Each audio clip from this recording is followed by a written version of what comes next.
Alright, welcome to Z Documentation, your trusted ally for your truck and franchise documents. Okay, let's meet Mr. Omar Murillo.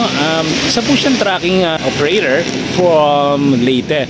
Actually, nagkakilala lang po kami nun dati sa courtroom. Sa courtroom ng LTFRB. Okay, tingnan natin yung comment niya sa aming services. Okay po. Okay, nandito ako ngayon sa Z Documentation. So, bali, pangalawang dating ko na ito dito way back, ano ba yun, 5 years ago.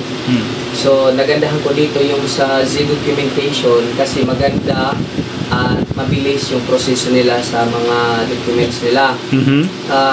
Ilang taon ako naghintay ng franchise ko, pero dito, nang pumunta ko dito sa Z Documentation, 2 buwan lang, nakuha ko na agad yung franchise ko. Nice, may decision agad. Oo, so may decision agad.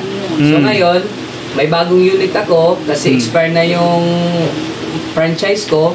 So ginawa ko na lang, nagbago na naman ako ng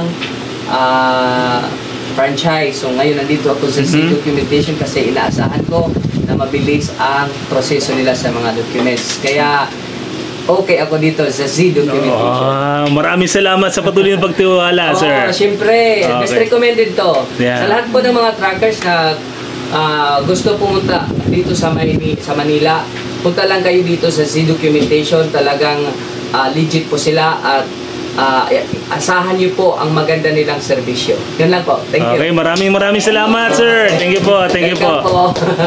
Alright, sir. Ingat po. How about po kayo? May trucking franchise po ba mga trucking services nyo? Lahat po ng mga trucking services ay kailangan ng trucking franchise in order to be legal on the streets para po huwag tayo matawag na colorum. Don't worry, we're just one call away. Z Documentation is one call away. Ipapost ko po lahat ng contact numbers namin and office location namin. Okay, parang pwede po kayo tumawag or dumiretso po dito sa opisina. Sige po. Alright, see you!